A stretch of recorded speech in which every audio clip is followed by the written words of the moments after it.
నేను కూడా నా వంతు ముఖ్యమంత్రి గారు చెప్పిన విషయం ఒక 5 రోజులకి ప్రత్యేకంగా చూడాల్సిన అవసరం ఉంది. ఎందుకంటే అది వచ్చేసి జీడిపి వచ్చేసి గణించి పరిగ్రామ ఇన్కమ్ రాష్ట్రం మొత్తం చూస్తే పరిగ్రామ ఇన్కంలో విశాఖపట్నం 5 రోజులు పోటీ పడుతుంది. ఎందుకంటే తలసరి ఆదాయం ఎందుకోసం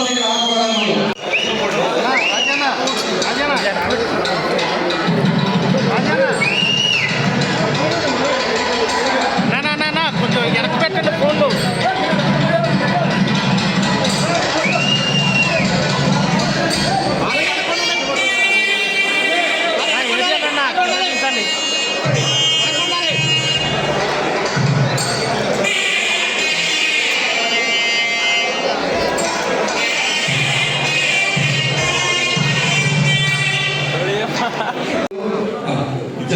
పాసాని గారు ఆయన చాలా గురుతర బాధ్యత. ఎందుకంటే ప్రభుత్వం చేసేది ఇన్ఫర్మేషన్ డిపార్ట్మెంట్ చెబుతూ కాదు, కేంద్రం ఇచ్చిన ఇల్లు చంద్రబాబు నాయుడు గారు 2019లో పూర్తి చేసేస్తే దాన్ని ఇవాళ దాకా జగన్మోహన్ రెడ్డి గారు ఆ ఆక్యుపెన్సీ సర్టిఫికేట్ ఒకటి 6 ఏళ్ళు ఇవాళ ఆయన బాధ్యత తీసుకుని ఇన్ఫర్మేషన్ తీసుకుని ఉన్నారు. ఆయన ముఖ్యమంత్రి గారు తీసుకోవడం చెప్పి తప్పకుండా మేము మీకు అండగా ఉండడం మరొకసారి తెలియజేసుకుంటూ అందరికీ నమస్కారాలు. జై హింద్, జై తెలుగుదేశం, జై జనసేన, జై బీజేపీ. ఇప్పుడు యువకుడు పుట్ట మహేష్ కుమార్ నాయకులు మాట్లాడుతూ ఉన్నారు.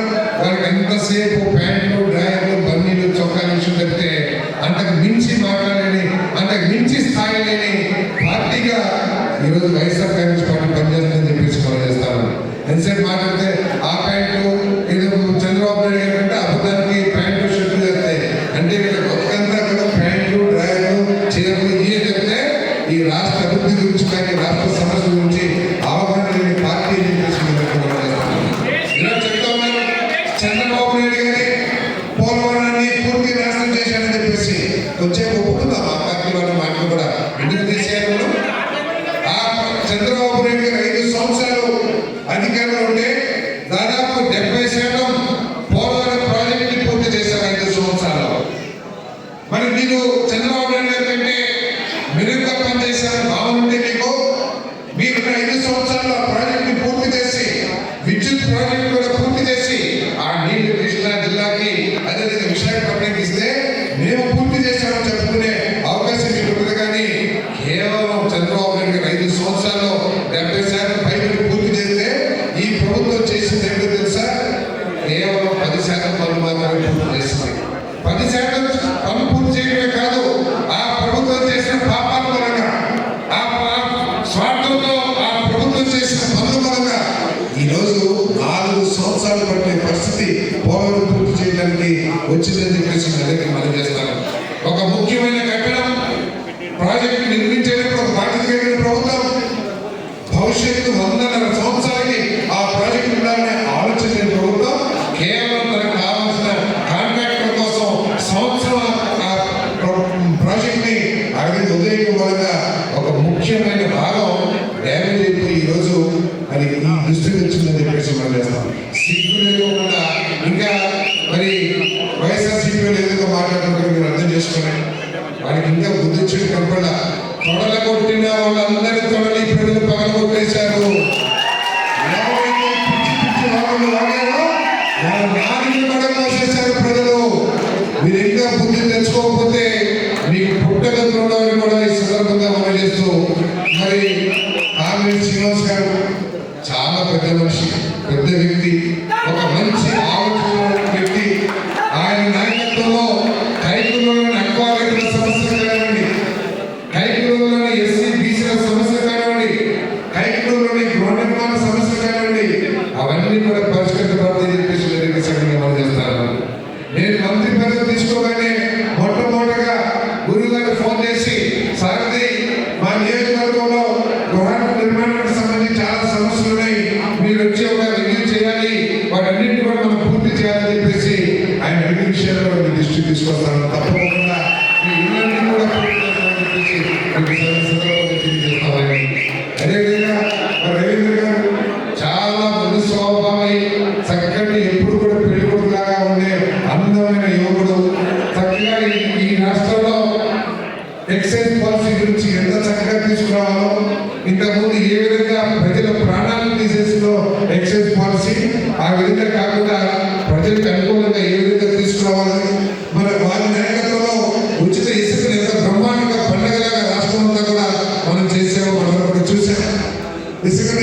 తీసుకొచ్చి ప్రజలందరూ కూడా అందుబాటులో తీసుకురావాలని చెప్పేసి వారు తీసుకొచ్చిన పాలసీని మరి వారిని ప్రత్యేకంగా అభినందిస్తున్నారని చెప్పేసి, అదేవిధంగా ఎక్సైజ్ పాలసీ కూడా ప్రజలందరూ కూడా మన్నించే విధంగా మరి చంద్రబాబు నాయుడు గారి నాయకత్వంలో, పవన్ కళ్యాణ్ గారి నాయకత్వంలో, లోకేష్ బాబు గారి నాయకత్వంలో ఆయన తీసుకొస్తారని చెప్పేసి భావిస్తూ మరి చక్కటి కార్యక్రమాన్ని ఏర్పాటు చేసిన మీ అందరికీ ప్రత్యేకంగా వచ్చిన సభకి అధ్యక్షత వహిస్తున్న మిత్రులు బిడ్డరావు గారు, ఈ సమావేశానికి ముఖ్య అతిథిగా వచ్చేసిన మంత్రివర్యులు కొల్లు రవీంద్ర గారు, అలాగే ఇప్పుడే వెళ్ళిపోయిన పెద్దలు పాసాది గారు, అలాగే యువకులు, ఉత్సాహవంతులు, మన ఏలూరు పార్లమెంటు సభ్యులు మహేష్ కుమార్ యాదవ్ గారు, అలాగే నేను ఎప్పుడో చెప్పాను, నేను నాగేశ్వర నా దగ్గరికి వచ్చాను, సార్ నా అవతారం ఏం చేయాలంటే నేను చెప్పాను,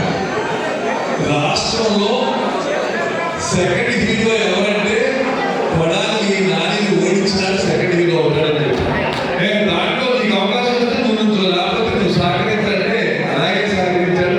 ఇవాళ ఎన్నికల రావడంతో పాటు ఒక దుర్మార్గాన్ని అంటే చెడుని ఎవరన్నా ఫస్ట్ చెడు ఎవరంటే భాషలో కానీ ఆ వ్యవహారం కానీ మాట్లాడే కానీ రాజకీయాలంటే జుగుప్తగలిగే అసైన్ చేసిన వ్యక్తుల్ని మీరందరూ కలిసి వాళ్ళకి బూతుల్లో బుద్ధి చెప్పారు, బూతుల్లో బుద్ధి చెప్పారు, ఆయన ఏ బూతులో మాట్లాడారో ఆ బూతులో బుద్ధి చెప్పారు. అలా రావేంకృష్ణ, అలాగే ఇవాళ నా గెలుపులో మీ అందరి పాత్ర, మీరు లేకపోతే మీకు ఇష్టం లేదు, మీ అందరి పాత్ర మీ అందరికీ ఆలస్యం కాకుండా ఒక 10 నిమిషాలు మాట్లాడి మనం భోజనం చెప్పాము. దయచేసి నేను కోరేది ఏంటంటే నాన్న ఒకసారి వినండి, అందరూ చివరిలో నాలుగు సభకు మీరు తప్పక కొట్టచ్చు, ఎందుకంటే చాలా మంది ఉన్నారు. అప్పుడు రాష్ట్రం లేదు, ఇది ప్రజా విజయం. ప్రజలు ఎవరు బయటపడాలి అన్న బాబులు చెయ్యగల సత్తా ఉంది చంద్రబాబు నాయుడు గారు, కానీ జగన్మోహన్ రెడ్డి గారు ఖాళీ ప్రజలు అప్పచెప్పారు. దీనికి కేంద్రంలో ఉన్న నరేంద్ర మోడీ గారి ప్రభుత్వం సహకారం కావాలి. ఏనాడైతే అపోజిషన్ ఓటు చేయాలని అని మాట్లాడి నిలబడి దానికోసం చేసిన ఈ మొత్తం ఈ అన్నింటిలో హీరో ఎవరంటే పవన్ కళ్యాణ్ గారు. మనందరి మీద బాధ్యత ఉంది. ఒకసారి చూసుకోండి, ఎందుకంటే జగన్మోహన్ రెడ్డి గారు మనం జగన్మోహన్ రెడ్డి గారు అప్పుడు సాగిపోయింది ప్రజల ఖాళీ అయినా రాబోయే రోజుల్లో 20 ఏళ్ళకి లెక్కలు తాకట్టు పెట్టారు. దాన్ని మళ్ళీ వాళ్ళు కట్టాలని చెప్పేది పరిస్థితి పోలవరం లేదు, అమరావతి నీళ్ళలో మునిగిపోయి ఉన్నాయి. 2-3 తెల్లాలు కట్టి ఒక ఫ్లోర్ కట్టి నీళ్ళలో మునిగి ఉన్నాయి. ఒక్క విషయంలో అయినా సరే మంచి చేశారని చెప్పుకోవడానికి ఏం లేదు, అందుకే ప్రజలు తిరస్కరించారు. ఇవాళ నిజంగా జగన్మోహన్ రెడ్డి గారు మంత్రివర్గంలో ఎవరికి అధికారం లేదు, ఎవరికి అంతా సీఎం వచ్చేసారు. ఇవాళ ఎన్డీఏ ప్రభుత్వంలో మనకి మంత్రులు ఎవరండి? ఉమ్మడి కృష్ణా జిల్లాలో 2 మంత్రులు, ఒకళ్ళు రవీంద్ర గారు, 2 పాదసాల గారు. కృష్ణా జిల్లాలో మచిలీపట్నంలో కృష్ణా జిల్లాలో ఆయన ఉన్నారు, ఏలూరు జిల్లాలో ఉన్నారు. మనకి మొదటిసారి స్వతంత్రం వచ్చిన తర్వాత మొదటిసారి ఏలూరు పార్లమెంట్కి ఒక బీసీ పార్లమెంట్ సభ్యులు వచ్చారు. నిజంగా మనందరం గమనించగా సమాజంలో ఎక్కువ మంది ఉన్నారు. ఇవాళ మనకి హోంమంత్రి ఎవరండి? అనిత. చాలా ఇంపార్టెంట్ పోర్టులు నుంచి మనం ఎవరో శిస్తులు కట్టలేదు. శిస్తు మామూలుగా మన భూమి మనం కట్టుకోవాలి, అది లేదు. మమ్మల్ని సంప్రదించాలని చెప్తాను. ఈ 22A అలాగే భూ రీసర్వే వల్ల 30% మాత్రమే రిజిస్ట్రేషన్ వస్తుంది. రాష్ట్రానికి కావాల్సిన ఆదాయంతో పోతుంది.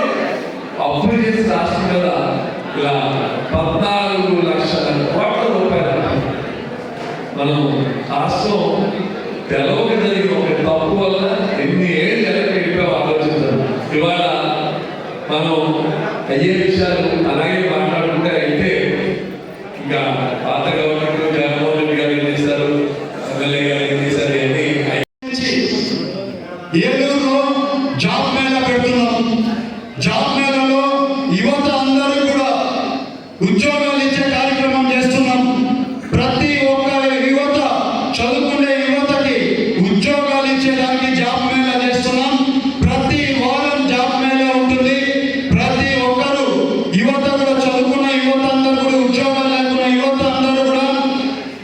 ఏలూరులో మా పార్టీ ఆఫీస్లో ఈ జాబ్ మేళా కండక్ట్ చేస్తాం. పెద్ద పెద్ద కంపెనీలు అక్కడికి వచ్చే కార్యక్రమం చేస్తున్నాం. మేము మాట నిలబెట్టుకుంటాంలో యువతకి ఉద్యోగాలు ఇస్తామని చెప్పాం. అదే రకంగా యువతకి ఉద్యోగాలు ఇచ్చే కార్యక్రమం 100% చేస్తున్నామని మీ అందరికీ చెబుతున్నాం. అలాగే ఏలూరులో వందే భారత్ స్టాప్ వ్యవస్థను నిలబెట్టుకోవాలి. ఇవాళ ఎవరైనా ఇన్వెస్ట్మెంట్ రావాలి, పెట్టుబడులు రావాలి. ఆంధ్ర రాష్ట్రం ఇవాళ 5 సంవత్సరాలు చంద్రబాబు నాయుడు మన ప్రభుత్వం తీసుకొచ్చినటువంటి వాళ్ళందరూ కూడా వెనక్కి వెళ్ళిపోయారు. వాళ్ళందరూ కూడా చాలాసార్లు 2 సంవత్సరాలు చెప్పాడు ఆంధ్ర రాష్ట్రానికి ఎవరు వెళ్ళదు, అలాంటి ప్రదేశానికి వెళ్ళదని తిరిగి మళ్ళీ ఒక నమ్మకాన్ని మనం క్రియేట్ చేసుకోవాలి. అమరావతి స్టార్ట్ చేస్తే దాన్ని నాశనం చేశాడు. పోలవరం ఏమేమి చూసాం. ఇవాళ ఒకటి కాదు, అన్ని రాష్ట్రాన్ని సర్వనాశనం చేశారు. ఇవాళ అన్ని నిలబెట్టుకోవాలంటే మనకి ఆదాయం పెంచుకోవాలి. ఆదాయం పెంచుకోవాలంటే అవకాశాలు ఉన్నాయి మనకి. సుదీర్ఘమైనటువంటి తీర ప్రాంతం ఉంది, 940 కిలోమీటర్ల తీర ప్రాంతం ఉంది, వనరులు ఉన్నాయి, చక్కటి ఆలోచన శక్తి ఉన్నటువంటి మ్యాన్ పవర్ మనకి. ఎందుకంటే ఇవాళ చూడండి, దేశ విదేశాలు వెళ్ళి ఇవాళ తెలుగు వారు ఏ దేశంలోకి వెళ్ళి ఎక్కడ చూసినా మన వాడు ఉన్నారంటే ఆనాడు చంద్రబాబు నాయుడు చేసినటువంటి ఐటీ విజన్ అనే విషయాన్ని కూడా సందర్భంగా గుర్తు చేస్తాను. అన్ని తెలుగులకు మన వాళ్ళకు ఉన్నాయి. దీన్ని నడిపించుకుని ముందుకెళ్ళాలంటే ఒక నమ్మకమైనటువంటి ప్రభుత్వం ఆంధ్ర రాష్ట్రం రావాలి. ఈ 5 ఏళ్ళ తర్వాత వెళ్ళిపోతారేమో, అప్పుడు మా పరిస్థితి ఏంటి? మేము 2 వేల కోట్ల పెట్టుబడి తెచ్చి ఇక్కడ మేము ఎందుకు రావాలి, ఆంధ్ర రాష్ట్రానికి ఎందుకు రావాలి, ఇలాంటి ప్రశ్నలు వస్తాయి. కాబట్టి ఇప్పుడున్నటువంటి ఈ కలయిక విడిపోవడానికి వీలేదు. మన కోసం కాదు, మన భవిష్యత్ తరాల కోసం ఈ కూటమి ఇలాగే కొనసాగాలనే విధంగా మనందరం కూడా నడుచుకోవాల్సిన అవసరం ఉంది. ఒక చక్కటి ప్రభుత్వాన్ని నడిపించాల్సిన అవసరం ఉంది. దయచేసి మనందరం కూడా ఒక రోజు నేను పవన్ కళ్యాణ్ గారు మా చిన్నప్పుడు వచ్చినప్పుడు మేమందరం కూర్చొని మాట్లాడాం. ఆయన ఒకటే అన్నారు, నేను ఒక మెట్టు తిరగడానికి ఎప్పుడు సిద్ధంగా ఉంటా, మీరు కూడా ఒక మెట్టు తిరగడానికి సిద్ధంగా ఉంటే అప్పుడే రాష్ట్రం బాగుపడుతుందని చెప్పి ఆయన చెప్పారు. కాబట్టి మనందరం కూడా జనసేన, తెలుగుదేశం, భారతీయ జనతా పార్టీ కలిసి ఇదే విధంగా కొనసాగే కేంద్రం కూడా మన ఎంపీ మీద ఆధారపడినటువంటి పరిస్థితి ఉంది. ఇవాళ చూడండి, జగన్మోహన్ రెడ్డి సాష్టాంగం పడ్డాడు, కానీ చంద్రబాబు నాయుడు గారు అయితే ఇవాళ పేటేసి కూర్చోబెడుతున్నాడు మోడీ గారు అంటే అది చంద్రబాబు నాయుడు గారు యొక్క ఆయన ఉన్నటువంటి మరి ఇవన్నీ కూడా మనం ఒకసారి ఆలోచన చేసుకోవాలి. ఇవాళ అనేక సమస్యలు వస్తా ఉన్నాయి, పెట్టుబడులు పెట్టడానికి వస్తా ఉన్నాయి, కేంద్రం మనకు సహకారం ఉంది. ఇవాళ దానికి చక్కటి నిర్మాణం చేసి చేయాల్సినటువంటి అవసరం ఉంది. రోడ్లన్నీ నాశనం అయిపోయినాయి, ఒక పథకాలు లేవు, కేవలం వాళ్ళ దోపిడీ కోసం పెట్టినటువంటి పథకాలతో మేము అప్పులు చేసి ఇచ్చాడు మనకి. ఇవాళ అప్పులు తెచ్చాలంటే 8 లక్షల కోట్ల రూపాయలు అప్పులు అయిపోయింది రాష్ట్రం. ఆదాయం సృష్టించిన జగన్మోహన్ రెడ్డి ఇవాళ మనం అన్ని కూడా నిర్మాణం చేసుకుని ముందుకు వెళ్ళాల్సిన అవసరం ఉంది. ప్రజలకు ఇచ్చినటువంటి హామీలను పెట్టుకోవాలి. సూపర్ 6 ప్రోగ్రాంలో భాగంగానే మొన్ననే పెన్షన్స్ ఇచ్చాము. జగన్మోహన్ రెడ్డి చెప్పాడు ఎన్నికల ముందు 2019 ఎన్నికల ముందు 3,000 పెన్షన్ చేస్తానని. ఎన్నికలైనా ఏం చెప్పాడు? దశవారీగా పెంచుకుంటారు. కానీ చంద్రబాబు నాయుడు గారు వచ్చిన మొదటి నెలలోనే ఏప్రిల్, మే, జూన్ కలిపి జూలైలో 4,000 + 3 7,000 రూపాయలు పెన్షన్ ఇచ్చినటువంటి ఘనత ఇవాళ ప్రభుత్వాన్ని ఎలా ఇవ్వగలిగారు? కక్ష సాధింపు రూపాయలకి కరెంట్ ఇస్తానంటే జగన్మోహన్ రెడ్డి వాళ్ళ కొంతమందికి ఇవ్వడం, కొంతమంది ఇవ్వడం. ఇవాళ దానికి కూడా ఒక ప్రణాళిక తీసుకున్నాం. రేపు రాబోయే 2-3 నెలల్లోనే 100% ఆంధ్ర రైతులందరికీ రూపాయలు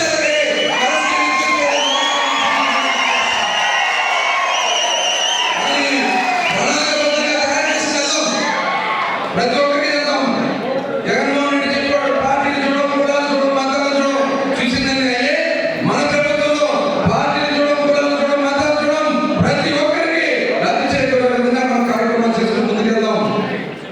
అదేవిధంగా ఇవాళ చాలా ఉంది ఇక్కడ కైకలూరు, ఇంకా చాలా విషయాలు పెద్దలు మాట్లాడతారు. కాబట్టి నేను కూడా కైకలూరుకు సంబంధించి ఇక్కడ ఉన్నటువంటి మీరు ఎన్నికల సందర్భంలో నేను కూడా గతంలో వచ్చాను. బీసీ పవన్ గారు ఖచ్చితంగా ఎంపీగా ఉన్నటువంటి మహేష్ గారి సహకారంతో బీసీ భవన్ నిర్మాణం కైకలూరు నియోజకవర్గంలో జరిగేదానికి తప్పకుండా కృషి చేస్తాను.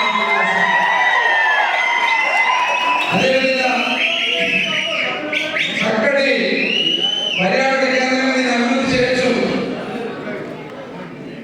చక్కటి కైకలూరు కొల్లేరు ఏదైతే ఉందో అక్కడ పక్షులు ఇక్కడికి వచ్చి చేసి అప్పుడు కిందసారి కామినేని శ్రీనివాస్ గారు ఇక్కడ మమ్మల్ని అందరూ కూడా తీసుకొచ్చి చక్కటి కార్యక్రమాలు సాంస్కృతిక కార్యక్రమాలు చేయించారు. సినిమా హీరోలు అందరూ కూడా తీసుకొచ్చి కొల్లేరు ఫెస్టివల్ చేశారు.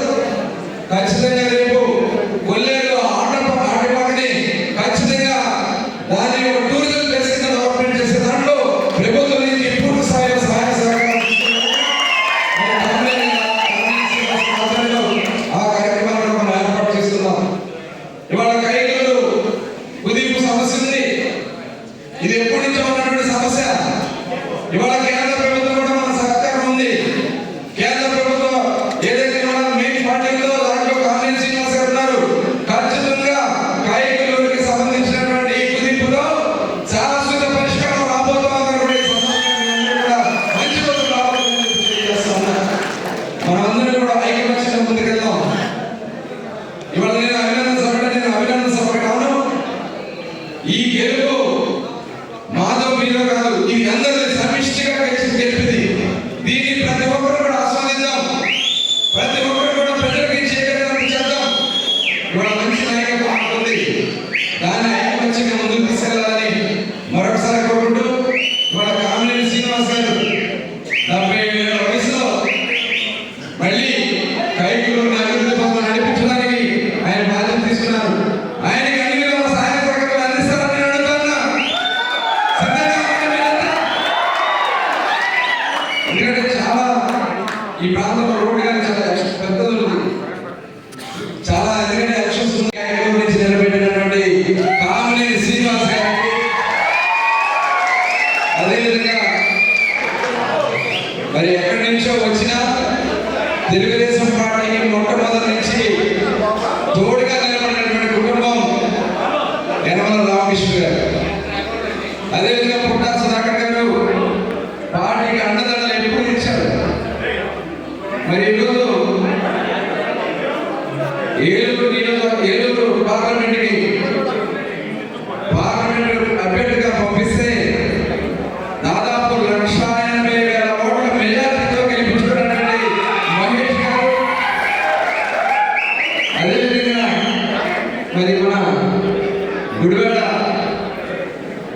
మరి మాజీ శాసనసభ్యులు చాలా మంది పార్టీకి టికెట్ ఇవ్వకపోతే మాయమే ఒక లెక్క, గుడివాడ ఒక లెక్క. మనకి ఆ గుట్కాగాన్ని చిత్తుగా ఓడించినటువంటి మరి అందరి కష్టం ఉంది.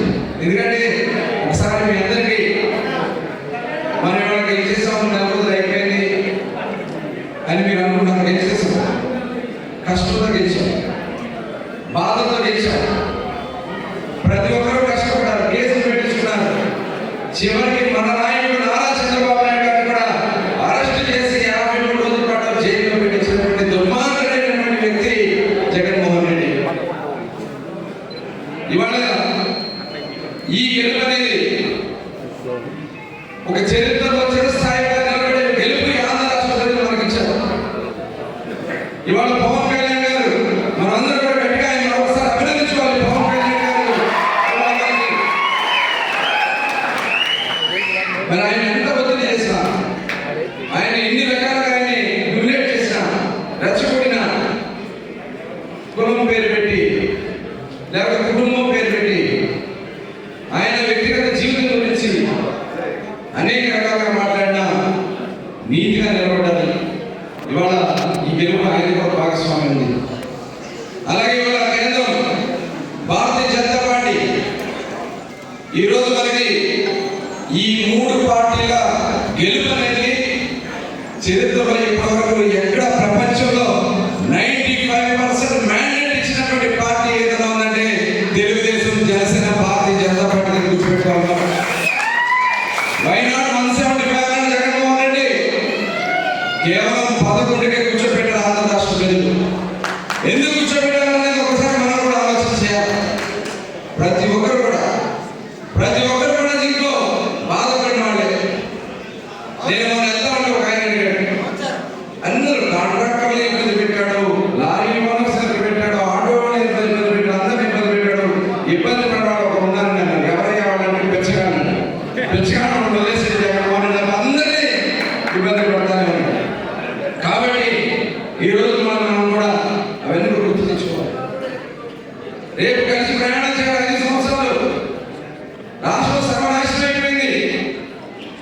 ఈరోజు చూడండి, మొత్తం వ్యవస్థలన్నీ కూడా సర్వనాశనం చేశాడు.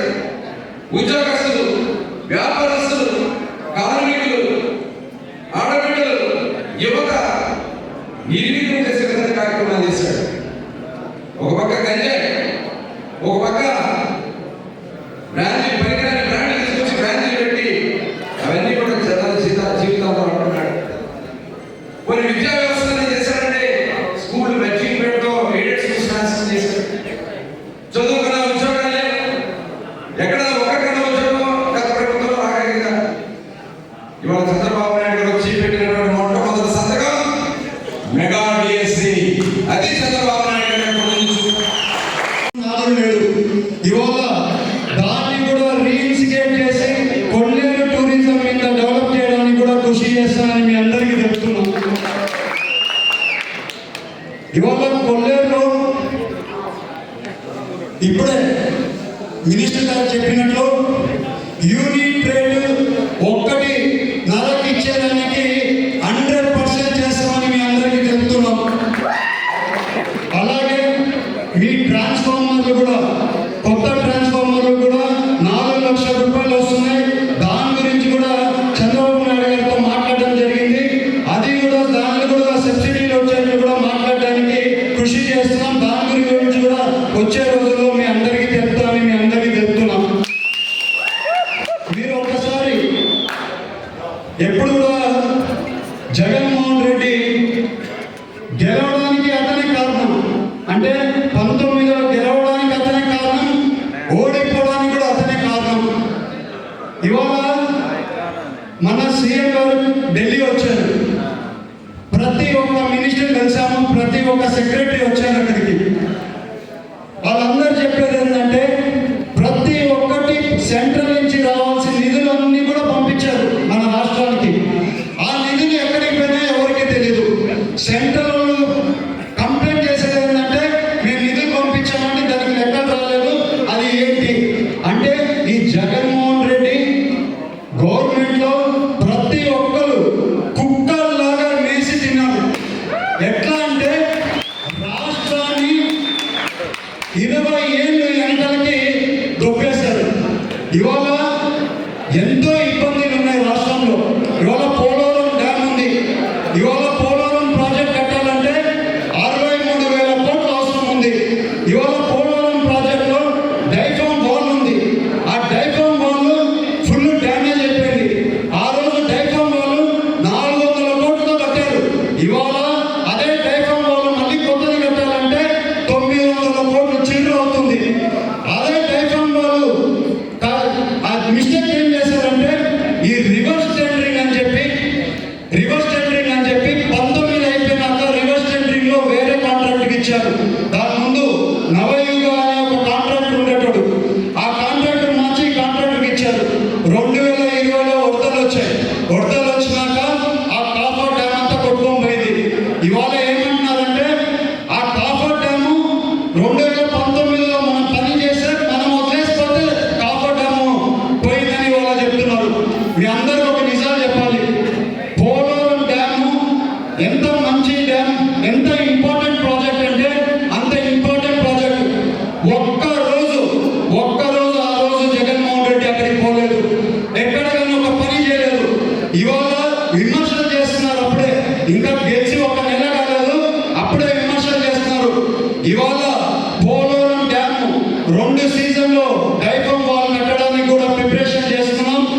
పోలవరం డ్యామ్ ఎవరైనా కట్టగలుగుతారంటే అది ఒక చంద్రబాబు నాయుడు గారి వల్లనే అవుతుంది. ఇవాళ పాత తీసుకువెళ్ళు ఏదైనా వ్యక్తిగత సమస్య ఉంటే నేను ఢిల్లీ వెళ్ళాను. అక్కడ అందరూ కూడా చెప్పారు చాలా బాగా పనిచేస్తున్నాడు, బాగా ఆలోచన చేస్తున్నాడు. నియోజకవర్గం గురించి ఏ మంత్రిత్వ శాఖ నుంచి ఏ విధంగా నిధులు లాక్కురావాలని చెప్పేసి ఆయన ప్రయత్నం చేస్తున్నాడు. నిజంగా మహేష్ చాలా బ్రహ్మాండంగా పనిచేస్తున్నాడు. మన 7 నియోజకవర్గాలు కూడా 63 రోజులు ఉండడం వల్ల రోజుకు 1 మెజార్టీ ప్రజలు. ఆయన మాటకు ముందు మాట్లాడే ఎవరు మీ అందరూ తెలుసు. ఆ మనిషి ఆయన్ని ఎంత వెళ్ళాడో అంతగా వస్తాడనో మనం చేసింది మన సార్ గారు.